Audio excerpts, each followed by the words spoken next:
la même façon que le port B, nous allons accéder à la banque 1 pour configurer notre port A à travers le registre Trice A. Comme le port B, les pins du port A peuvent travailler tout en entrée-sortie digitale, mais elles peuvent aussi assurer d'autres fonctions.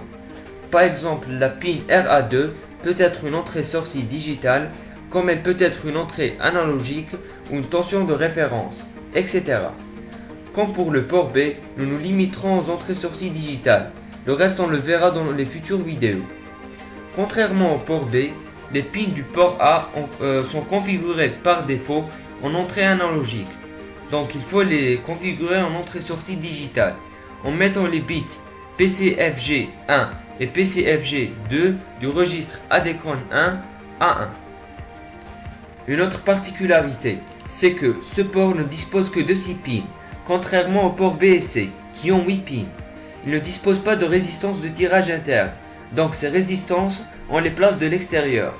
Une autre particularité, c'est la pin RA4. Même si elle est configurée en entrée-sortie digitale, elle ne fonctionne pas comme les autres pins. On abordera cela plus tard. Pour ce premier programme concernant le port A, j'accède à la banque 1, je configure tout le port A en sortie, je complète la configuration du port A en entrée-sortie digitale. Je reviens à la banque 0 pour accéder au port A et j'écris FF.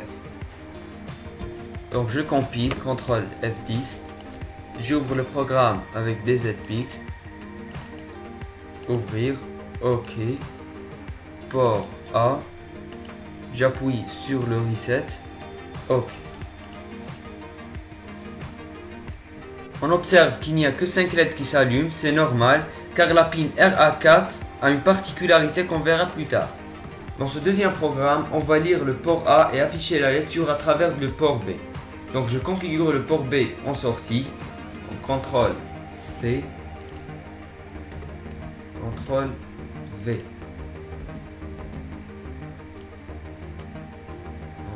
Trice B. Donc je configure le port A en entrée, je mets FF. Et je laisse le port A configuré en entrée-sortie digitale. Puis je charge le contenu du port A dans le registre de travail W. Donc move F, port A, W.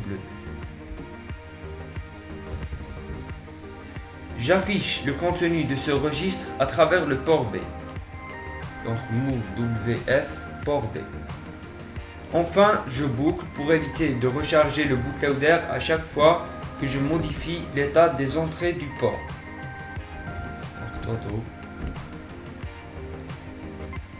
Donc je compile, CTRL F10, j'ouvre le programme avec DZPic, ouvrir, OK, port A, donc j'appuie sur le reset, OK.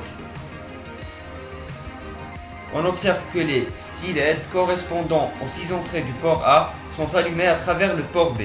Dans cet état, toutes les pins du port A sont liées à 5 volts. Si je mets RA5 en l'air, donc la LED correspondante s'éteint. Mais cela est un état instable.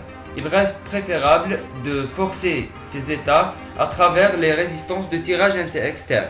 Si je mets cette entrée à 0 volts,